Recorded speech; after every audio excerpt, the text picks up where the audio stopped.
When they're with us here, they're with us for 5 days, Wednesday to a Sunday. And during that time, there's 2 days that are devoted to medicine. Medicine sessions are done privately and individually. We only do small groups. We generally take a max of 6 participants in most of our retreats. And so individual and private medicine sessions, as well as integration check-ins on property. But then there's group activities too. We do morning practice together, a little bit of gentle stretching and then breath work and meditation. We do evening workshops together. We have our meals together. It's good to still be able to go through this healing in a group environment. But 5-MeO being 5-MeO, it also serves us to have that individualized and bit of a private component, because this is the most vulnerable state a human being can possibly go into. It's a very supportive, nurturing environment here at the center. And then our idea is to have that continue out into their life to really make sure, again, that this is ending up in lasting change and is not just a peak experience that fades away and they need to come back and do because they've gone back to their old self again or something like that.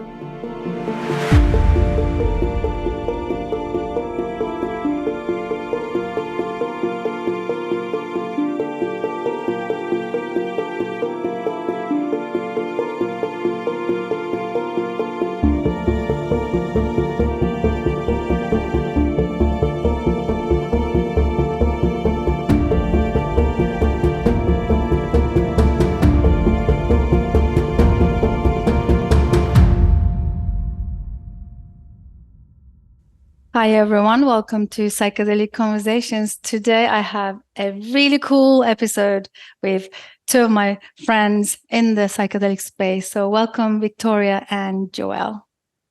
Thank you so much for having us. Yeah, pleasure to be here. So great to have this conversation again and catch up. And I've been meaning to have this meet up for a long time, and I've been also wanting to follow up on your projects and the educational platform. So all of that is something that I want to dive in today, if that's okay. To begin with, I would like to say a few lines from your bios so that our listeners can connect and understand where you're coming from. You're both in Mexico, Tepoztlan, I believe. And you have a retreat center there. So first, I'll start with Victoria. Victoria, you are president and the founder of Five, which is the educational platform for 5-MeO DMT. You're a medicine facilitator and educator and integration specialist. Joël, you are the CEO and the co-founder of Cavalia Collective and Tandava Retreats, CEO of Five. And we will also add the links to our earlier interviews, because I think I had 2 conversations with Joël already. So you both are returning guests. So it's really exciting to be able to follow your journey. And to begin with, let's begin with your personal stories. I love personal stories. And just to refresh our minds, a question to you is, what brings you to this space? Either one of you can start. All right. So what brings me to this space, as many of you know, I was a very enthusiastic psychonaut back in the 90s, and have always been very passionate about these molecules. I've found a lot of my own growth and my own healing. I've been lucky enough to be able to study under some of the pioneers of this medicine. And retreats are really where I got my start at. All of our team have a background in hospitality. We love being in service to our fellow human. And the concept of creating a space that allows people to feel that they're stepping out of the ordinary into the extraordinary allows a very conducive approach to some of the most confrontational work that a human can engage in. And so, my practice has evolved over quite some time. My background, as I said, is hospitality, but also yogic and Vedantic philosophy and teaching. So I was a teacher, am a teacher of this type of philosophy for around 15 years now, or a little more. And now finding our passion, our drive in helping deliver and present 5-MeO DMT to the world in a safe and effective manner. Amazing. Victoria, what about you? Yeah, beautiful. So I have been in the medicine space for probably about 11 or 12 years now, working with different medicines. My first interactions with medicines were in a recreational fashion, which I think most of us find that in our teenage years and whatnot. I was the same. When I was 19, I stumbled across ayahuasca, and getting to find myself with such a powerful medicine at such an early age just shifted and transformed my life in a way that I couldn't even understand at that moment. And so after that, I stopped seeking medicines in a recreational fashion and only in ceremonial ways. Learned a lot, spent a lot of time with different medicines, different teachers, ended up serving Kambo a little down my path. I had a really beautiful connection with it, seeing the power of it. It was really funny, actually, with Kambo.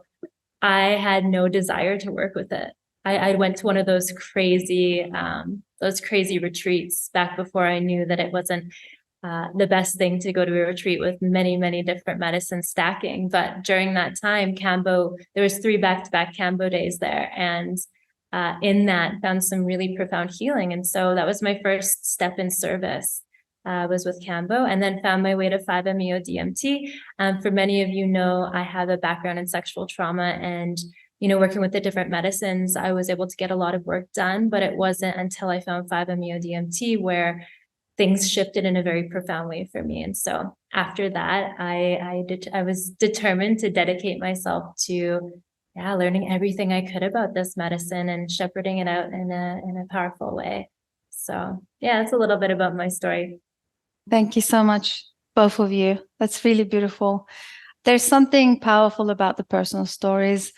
And when I was at the psychedelic conference and where we were together in June, something I wanted to also ask for both of you for your observations, actually. And I really wanted to have conversation in person with you there, but I know you guys were so busy. It was really difficult to catch you both together. But just coming back to the psychedelic conference, the science conference in June in Colorado, what I was observing, there were about 12,000 attendees, and all of them, all walks of life, and some of them were dressed in suits and businesslike and entrepreneurial, and some of them are shamanic or therapists, neuroscientists, all walks of life. But then all of them actually were connected in one thing, and their personal story coming into the space. That was so powerful. Like, it was, you wouldn't have all of those people, that kind of diverse and dynamic, people under one roof. But the stories, their personal stories, I think connected all of us. That's why I find them really amazing and beautiful. And of course, the people that I speak to always have that passion and inspired to carry further because they come from that kind of background. So talking about the psychedelic conference, how was it for you? What did you guys observe? Both of you can, maybe give me some of your observations. I'm so curious about your experience. Well, we didn't get to see one talk or go to one thing. So our experience was limited to the confines of our booth. It was as you said, we were very busy that week. And so we had a big event right the night before the conference started, which was really successful. It was a fundraiser for our nonprofit Quetzali. So we raised around 12,000 US to go towards supporting indigenous infrastructure within Mexico. Specifically, those funds went to supporting a specific community within the Huiratica, or the Huichols, the guardians of the peyote medicine. And so that was very successful and very lovely, and also very exhausting. We live in a small mountain town in Mexico now, in a very beautiful, serene location. And, because we're running 2 companies and holding retreats 2 to 3 weeks out of every month, we don't really have a social life. And so that many people it was a whole lot to experience that quickly. And I think a lot of our team fell a little under the weather during the travels too. So it was a lot, but it was it was a whirlwind. Our booth was humming, got to speak to a lot of people who were very interested in the impact that 5-MeO DMT is going to be able to have in the world.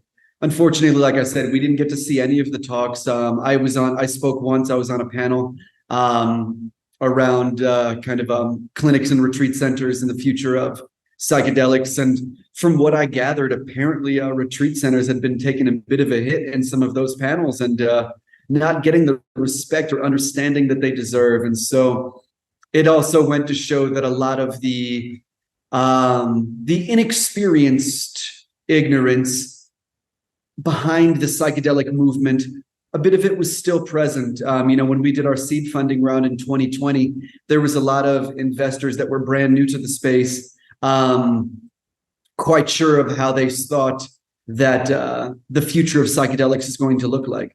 But, I think most people can agree now that it's probably not going to be a prescription-based service like SSRIs. This is something a little different, and this is something where a bit more of a holistic understanding of the psyche and the body together is needed. But there was still a lot of investors, from what I'm hearing, who are not looking at retreat centers as serious or viable businesses. But then quite a few who are. So that was really the only one of the only things I got to see was that. Everything else was within the confines of our booth. Yeah, I wouldn't add too much more to that, except for I'm sure, Susan, you got to experience this there, especially after COVID, being kind of like the first mecca where all the psychedelic pioneers and community were all coming together. And it was so beautiful because we had spent, quite a few years just seeing each other online, just the virtual screen, and getting to be in that space together and actually see each other in person. There was just this really beautiful resonance, and also getting to witness what is happening in the psychedelic space. There's so much, it's booming, and it's actually incredibly inspiring to see, because we can see that there is no stopping the psychedelic revolution. Like, it's on, and that's a great thing for the world. I love that. Thank you again, both, for sharing that. When you were talking, Joel, I remembered this quote. It's my current favorite. I love quotes. And it says, "Healing is a holistic affair." That kind of speaks to what you guys stand for. And especially with your 5 educational platform. I was just going to read these few lines. Your motto is so inspiring. Your mission at 5, to provide the world with a centralized hub for resources and education on 5-MeO DMT. As the psychedelic renaissance is expanding, like Victoria said, it's just unstoppable right now. And what a brilliant time to be able to pull together such a platform that you guys have done. It's so inspiring, because I watched it from the birth, because last time we spoke with Victoria, I think you were just launching it. So now I would like to go into that direction and tell us what's been happening since then, and how is it going? What are the results? What are the interest and the work that you're undertaking there? Absolutely. Thank you for asking. Yeah, it's been such a beautiful birthing and process to see where it started and where it is now. Originally the call to start this education platform was to bring some type of order to a space that seemed to have no order in the 5-MeO space. It was answering to all of the different harms that people were befalling under, practitioners who didn't really have the skills that they needed to safely hold a space. And so, there's no possible way to support every single facilitator in, safe and effective best practices. But what we can do is we can educate the world. Anybody who's coming to work with this medicine, as long as they have the education, they can safely and responsibly walk into working with this medicine. And so that's what we aim to do. And so we created, at first it was this giant website with over 35 pages, anything you could need to know, FAQs, information, contraindications, resource banks. And it started to grow. We started to add on, something we're doing right now is monthly webinars. So we have amazing speakers coming in to talk on different topics who they're experts in those spaces. So it's been really incredible to see the community coming together to join those webinars, to learn more about 5-MeO, to educate themselves. We've got actually free bi-weekly integration circles, which has been really well received in the community. It was definitely something that we saw that was needed. I'm sure for anybody who is a part of the different 5-MeO forums, every few days there's somebody calling there for help of some sort, going through some crisis. And so having a space every couple of weeks where there's a free integration circle with our integration specialist, our favorite integration specialist, Otto Mayer, leading it. It's been really great. And we've had many people reaching out saying just how much it's changed their process. The other thing is our training program. So I think you and I had a talk about this on our last chat together, but we had a 3-month refinement program for facilitators. So anybody who is already facilitating, they were coming to sharpen their skill sets. And then we had a 1-year program. So, these are a lot of the people in our cohort for the 1 year have been mental health professionals, physicians, people who are already serving other medicines, but wanting to step into the role of service with 5-MeO. So we already had our cohort for the 3-month graduate. Our 1 years are going to be here next month. For the 1 year, it was 2 weeks on site at the end of it. We're super, super excited about it. And what we've actually done is we are combining the 2 trainings into a 9-month program. So whether you are a facilitator or you're stepping into facilitation with 5-MeO for the first time, it's going to be a 9-month program. And so what that looks like for anybody who's curious or interested is 8.5 months online every single week, receiving topics or multiple topics, or sometimes just one topic, with it handouts and videos that you can digest on your own. And then every week a community call where everybody comes together in the training, and we cap it at 15 because we like to keep small numbers. Nobody gets lost in the cracks that way. And we're talking about the topic and really digesting it, getting to know it. And then again, at the very last 2 weeks, they're here on site at the Tandava Retreat Center, getting hands-on experience.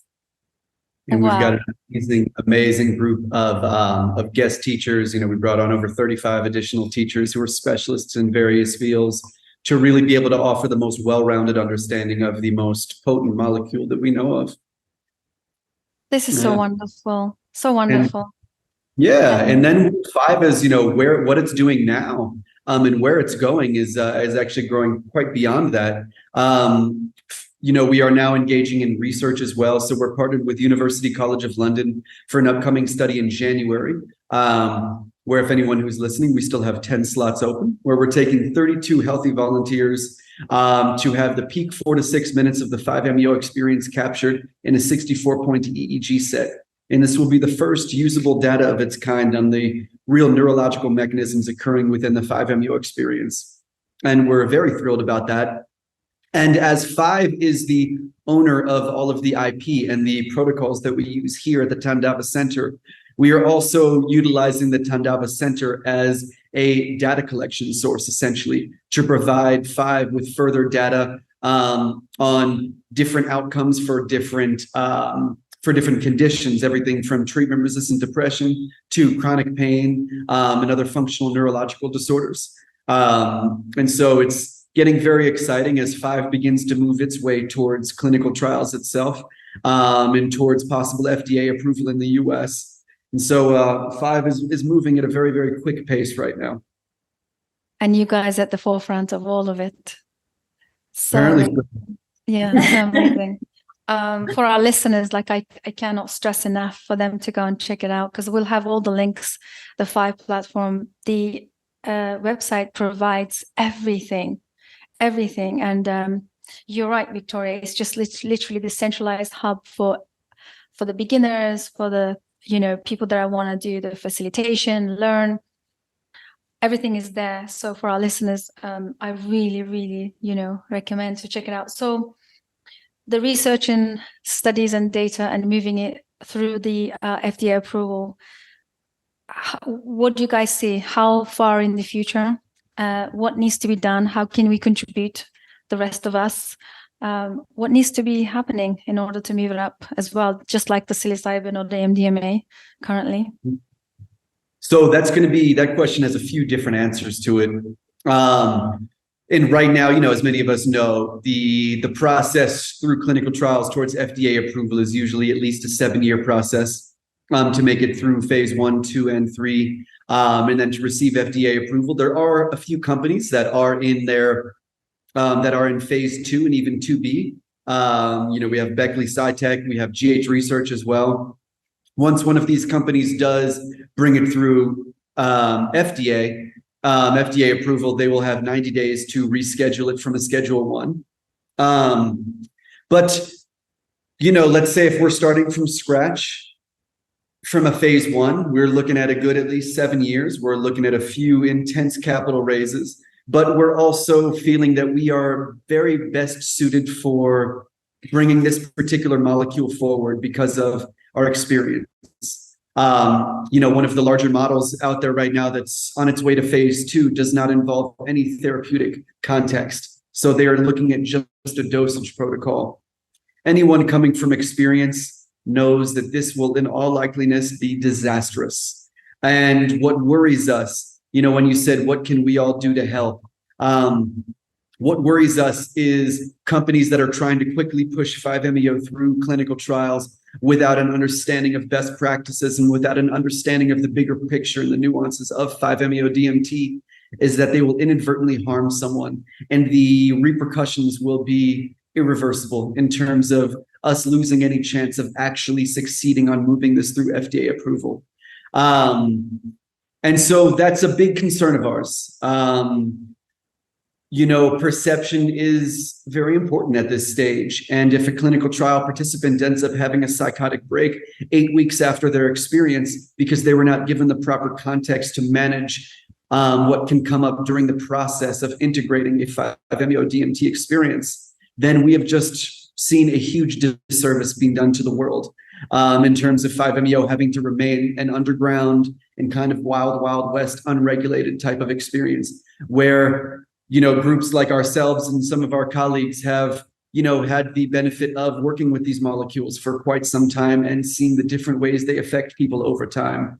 And so, that's our hope, that people will, and the other companies will remember to go slow and to move cautiously and to remember reverence when it comes to these type of experiences, remembering that this can be one of the most confrontational and yet meaningful experiences of a human being's life, and approaching it with such reverence. Yeah, very, very important. Thank you for sharing that. So I was just going to add on to this. There is because, as you guys know, I lead also microdosing integration, and a couple of our community members were sharing links to a study done with psilocybin, and they concluded some negative outcomes and results. But when I really looked into the paper and really looked into the setting and what they were doing, it seemed like a very sterilized environment. People were taken out of their lives and out of their context. And like you said, Joël, just a dosing, and they were really good at the dosing and the frequency and all of that. But none of the rest was taken in consideration. And of course, results directly impacted.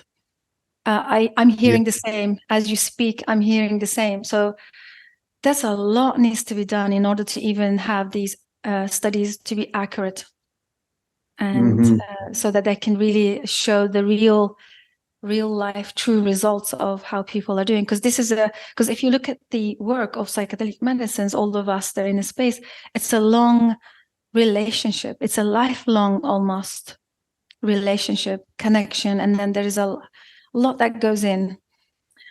So of course we're having these conversations, and hopefully it's kind of sparking some ideas and new way of thinking and looking at these molecules and the medicines.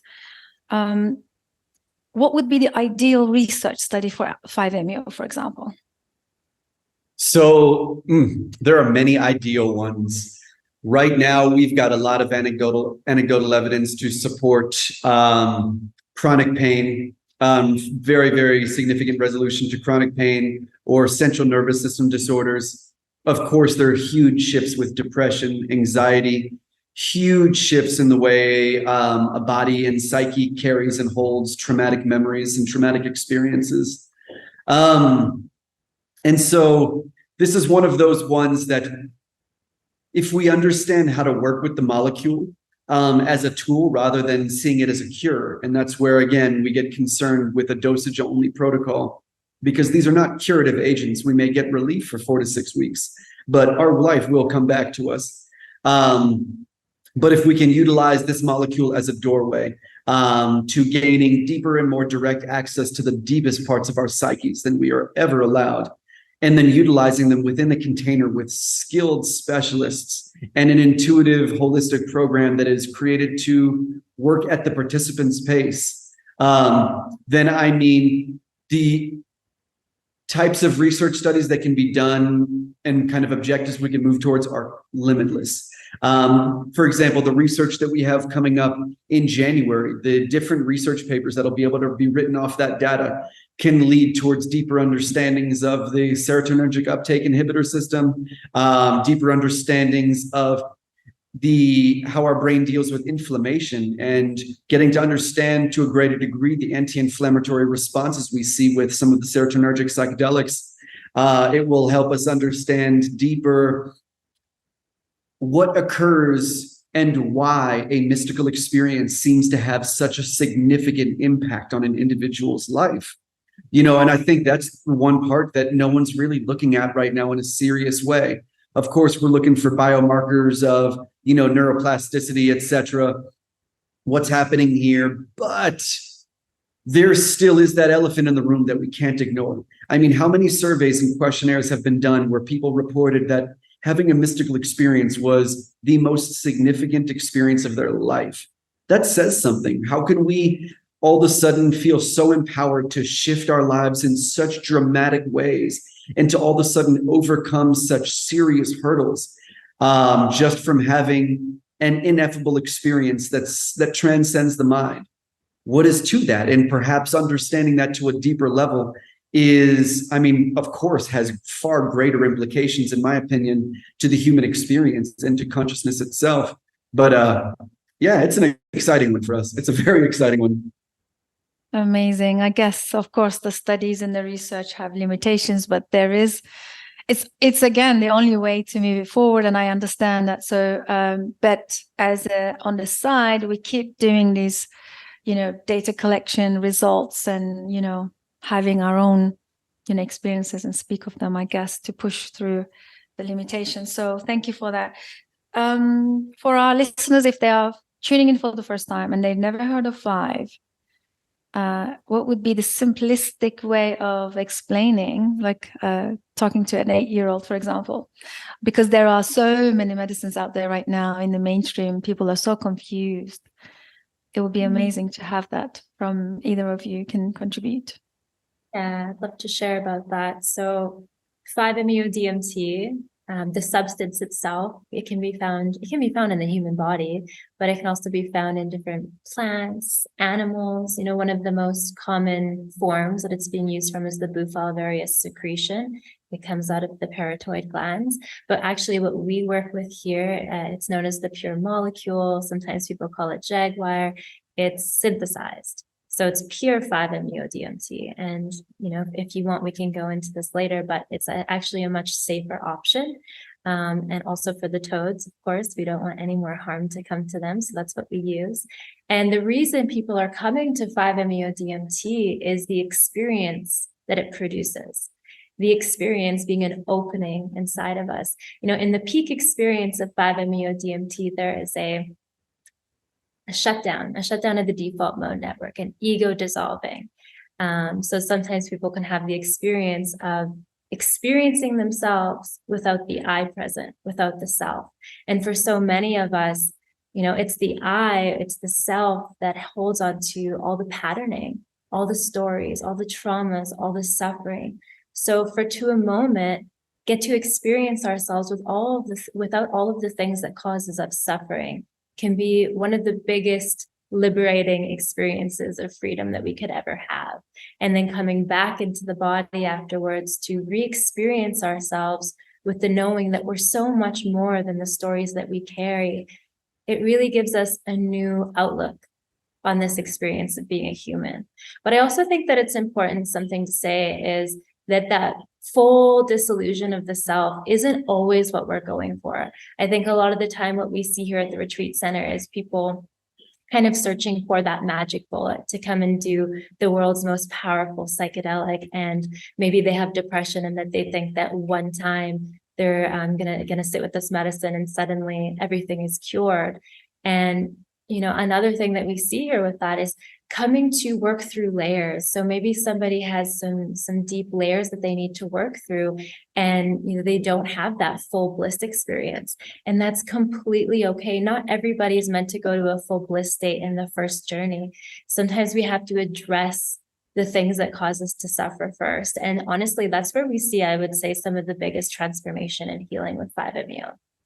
And I would say, practically speaking, 5-MeO DMT is an alkaloid that produces the most powerful psychedelic experience that we know of. It lasts generally 15 to 20 minutes on average, and is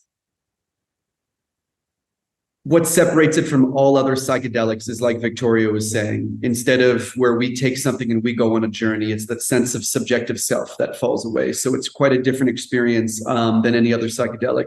And can be certainly classified as a mystical experience or religious experience. That's so clear. Yes. So the distinction is that one loses themselves in the experience. There is none of this subjective, the I that Victoria speaks of is left. And I hear people talk about this white light and completely the language and all of that gets dissolved. But then while this is all happening, there is a lot of activation that is also happening. So they could really physically can be activated, right? So that they can be, sometimes we see random videos. I don't think they should be allowed on YouTube. People rolling around, right? Rolling around after ingesting or smoking this medicine. So what are your thoughts on that? It's unfortunate that the YouTube videos are out there because they give people a very false idea of what this is supposed to be. The people who are filming their sessions and putting them on YouTube generally are not abiding by best practices, or else they wouldn't be filming someone's most vulnerable experience in the world and posting it on YouTube. These people are also generally dosing at very outdated dosage protocols. There was a few, we can call them charlatans, who had their time of the light in the mid 2010s, who set forward 100 milligram toad secretion dosage protocol, which is pretty much twice what most people need, and is actually harmful and traumatic to many people. And generally, there's no preparation involved. So what you see on YouTube videos will be a very, very harsh, extreme version of how it can actually be done.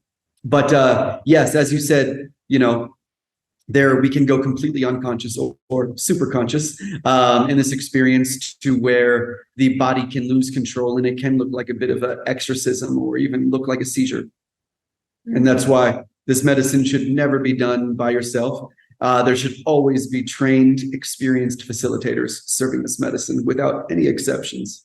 Yeah, I would also just say, for anybody who is looking to work with 5-MeO DMT, facilitators who are generally posting videos like that are using marketing gimmicks, kind of that awe and shock to draw people in. So it's kind of a red flag for sure. Yes, agreed. So we covered what 5-MeO medicine is, and then we covered some of the best practices. So now let's talk a little bit more about the harm reduction.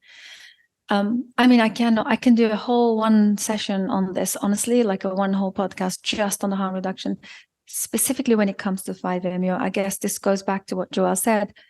In case somebody loses control of their bodily movements, they go unconscious, which then puts this medicine separate from the rest, where, at some level, the others you can still be in control. You can still be sort of navigating the space in your conscious mind. But with this medicine, you literally are handing yourself over to a facilitator that you need to trust and know that they're capable and experienced to hold you through this experience, although it's short acting. I think the fact that it's short acting can also create this thing of, oh, it doesn't matter, it's only 15 minutes anyway, right? So maybe you guys can speak a bit more about what you see as what should be talked about when it comes to harm reduction.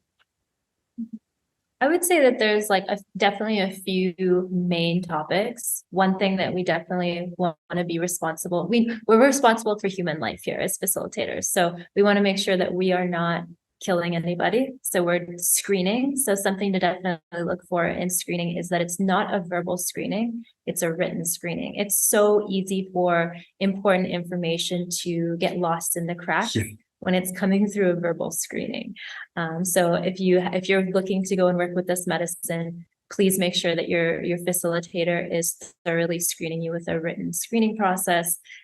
Preparation. Your facilitator should really want to get to know you, getting to know everything that you're coming to the table with, your traumas, what medications you're on, there's so much to look into here. The other thing is physical harm. So like you were saying, the body can go unconscious.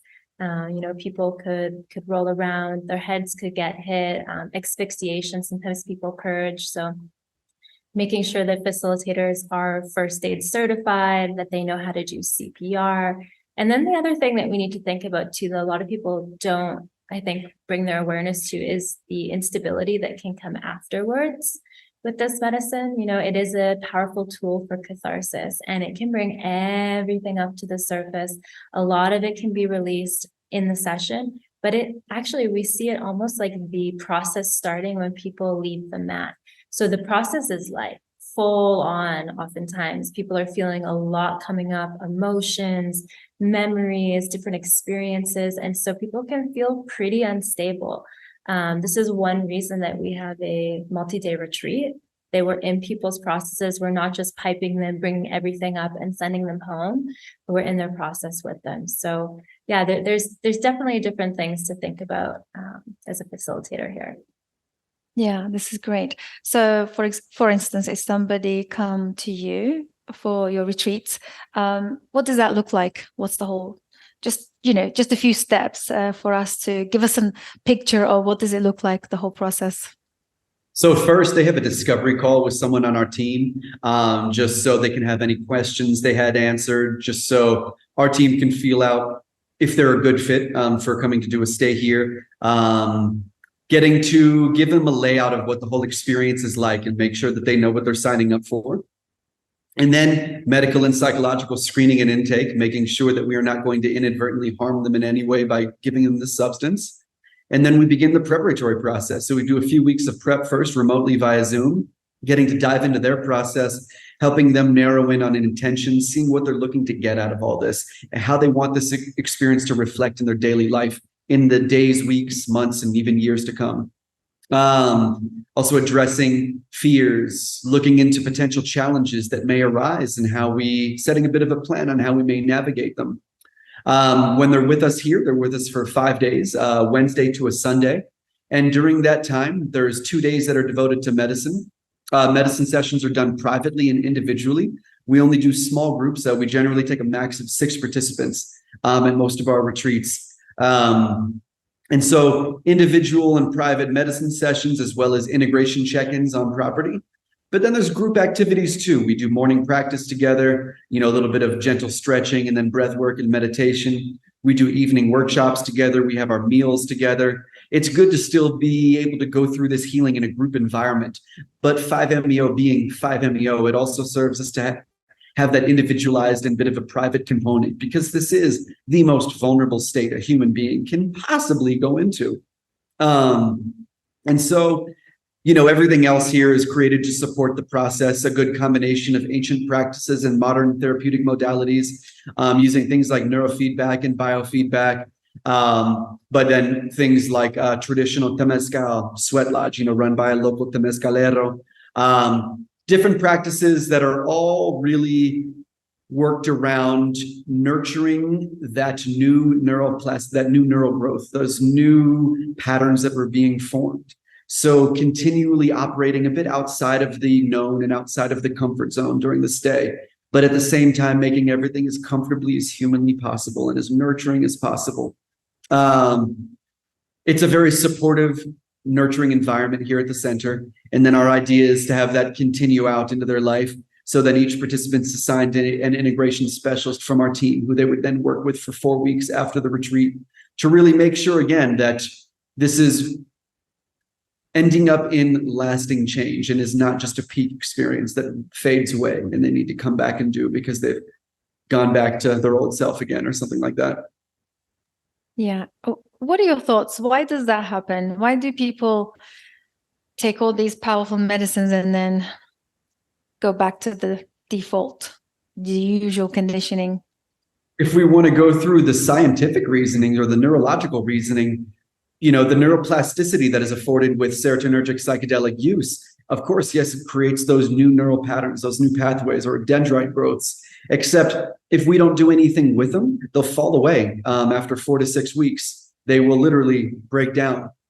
So the only thing that needs to be done to nurture those is do things outside of your comfort zone, do things that are outside of your normal, regular patterning. It's just very easy for us to be in this open state where we have these potentials, but then we allow ourselves to go right back into that same groove that we've been in before, fall right back into familiarity, and go back completely to the known, which is what the mind wants us to do. The mind is uncomfortable in the unknown. The mind is uncomfortable with the idea or thought of expansion, hence the contractions beforehand.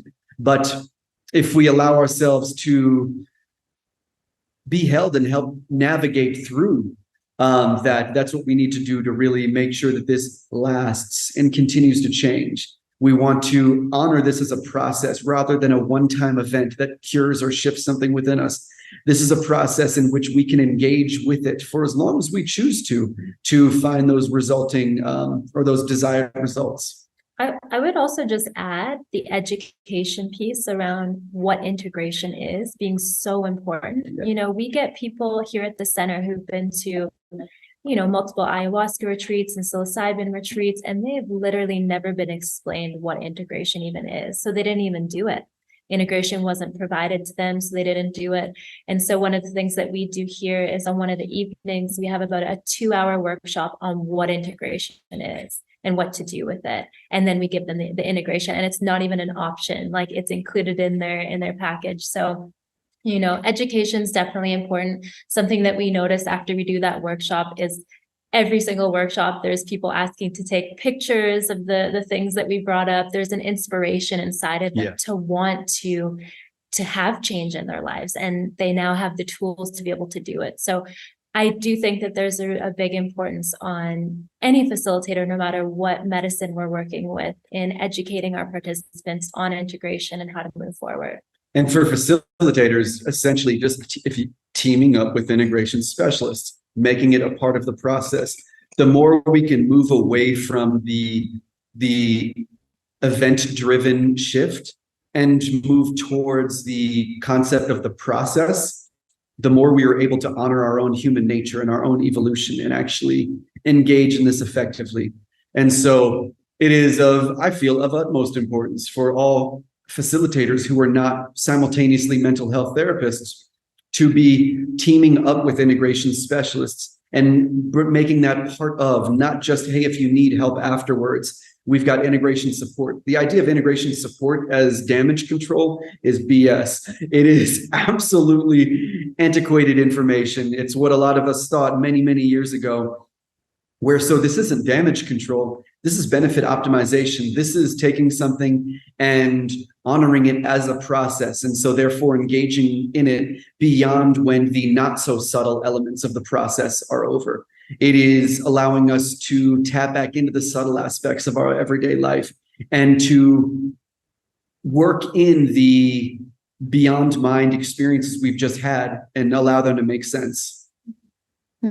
Yes, this is beautiful. Reminds me of that concept I read not long ago. It said, you need to give your mind and your body a reason to change, reason to hold on to the change, and then embody it. That's the process. So I feel like that's integration. And also the group integration, also very precious, like doing this together with a group of people. I feel like it kind of increases the connection. Because, if you look at the trauma-informed perspective, that's one of the reasons people are so lost, the loss of connection. So I think it's almost like reviving all of that back into the qualities of the optimal life. Yeah.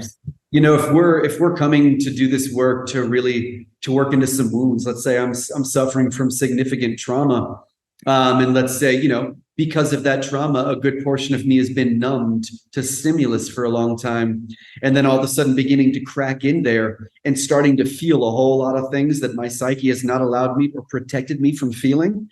It's going to feel very vulnerable and very raw and very visceral. And it really, really, really helps to have some sort of guidance and some sort of structured integration so our mind doesn't automatically retreat back to the familiar, because that's going to be its nature, even though we know cognizantly that we are healing and in a healing process. And yes, we understand the idea of it might feel worse before it feels better.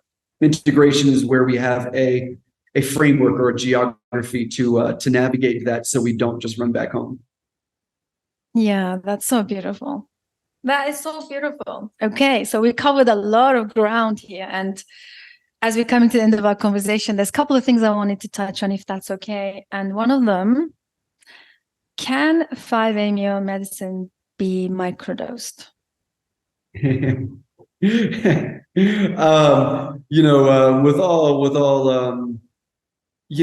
are saying that it can't. I know one of our colleagues, two fellas out of Canada, are doing a platform utilizing pens at under 1 milligram dosages. I have yet to see any type of dosage that produces a sub-perceptual experience. In my experience, any level of 5-MeO is going to be perceptual. So it can be used in subtle ways, perhaps. We've got one retreat that we do called Bridging Heaven that is it's a meditation entrainment program. It's a silent retreat. It's only for people who have already sat with 5-MeO and are looking to deepen their meditation practice. But we utilize low doses with the pens, and it's very beautiful to work with, but it's by no means sub-perceptual. And so a true microdose, I have yet to witness in 5-MeO. Well, thank you for being honest. This is great, great information. Because at the moment, the microdosing space is having its, it's so big and huge in this movement. And there is conversations everywhere that you can microdose everything and anything.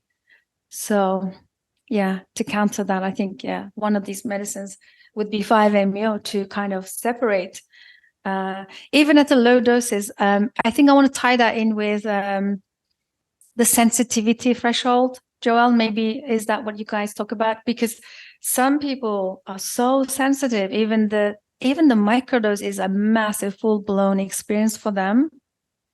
So I can imagine, And one person may have one day to where they sit straight up during a superhuman full release dose and it barely cracks the surface. And then another day where they're served what's considered to be a handshake or very light dose, and it takes them out. Yeah. And so, as we always say in our training, 5-MeO DMT is highly unpredictable. I've been completely mowed down myself by 2 or 3 milligrams, and I've also stayed present through 15 milligrams. It's a bit of a tricky one. Yeah. Do you have an idea why that is? It's so unpredictable. Is it the person? Is it the container of the person? Is it just the way it is? I would say it's a multitude of things. I would say one is, yes, of course, sensitivity, where people are at with this medicine and other medicines. One thing that we ask is, whenever we serve somebody, how have you responded to, for example, ayahuasca? Are you a 1 cup person? Are you a 3 cup person? From there, it helps us to kind of determine. Also, it's the state of mind as well.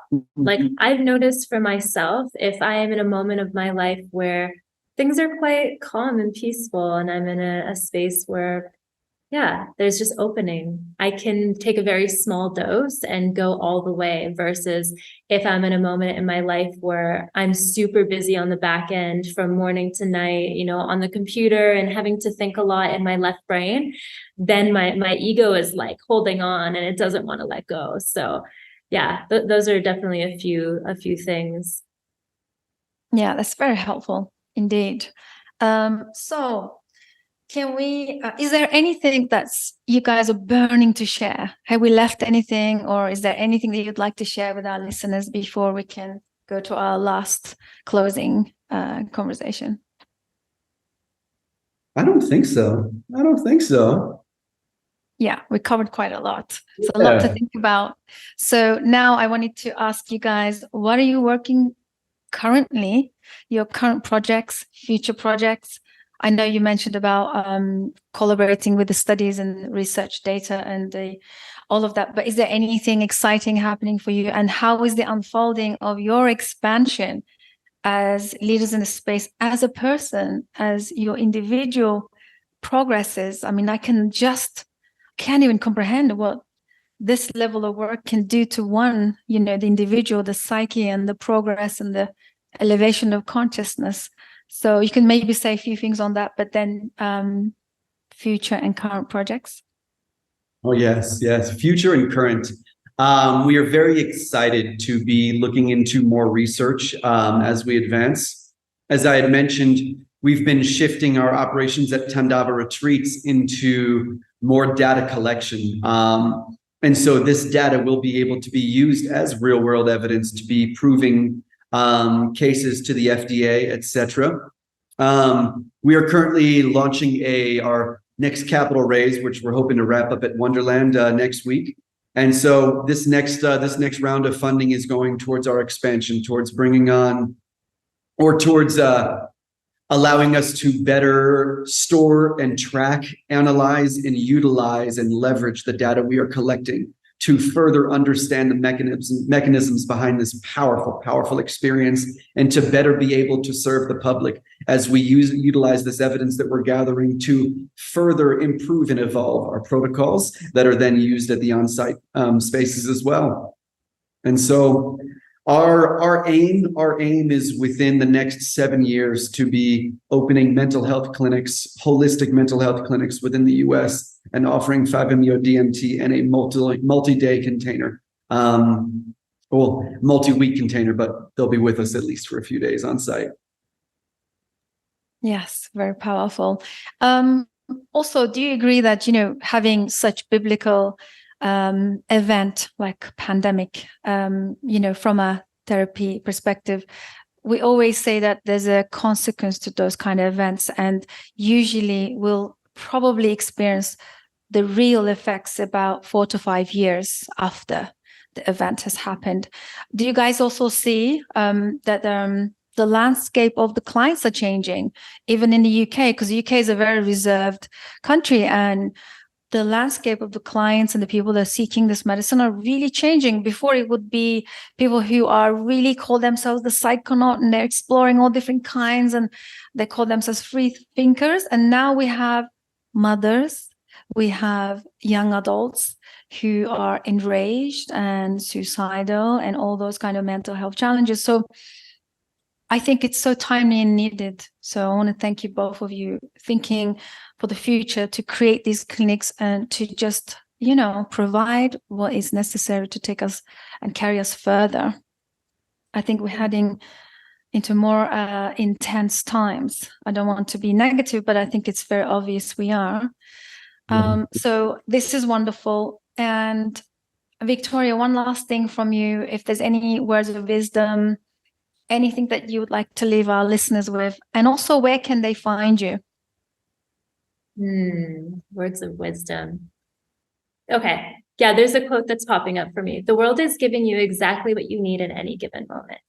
And I just love that quote because it opens us up to the fact that there's medicine all around us if we have the eyes to see and the ears to listen.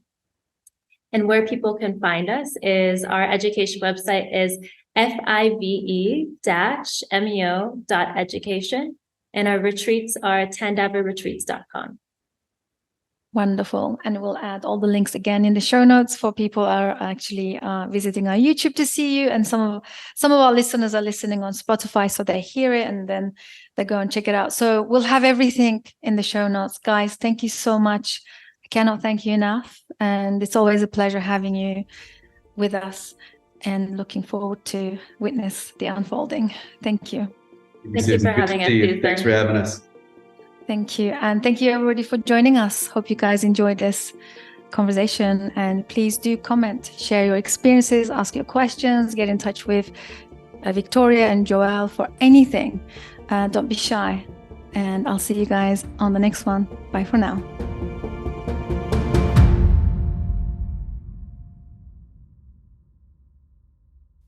Thank you so much for joining us. Psychedelic Conversations podcast is designed to educate, inform, and expand awareness. For more information, please head over to psychedelicconversations.com. You can also share with your friends or leave a review so that we can reach more people. You can also join us in our private Facebook group to keep the conversation going. This show is for information purposes only, and it is not intended to provide mental health or medical advice. Thanks for listening.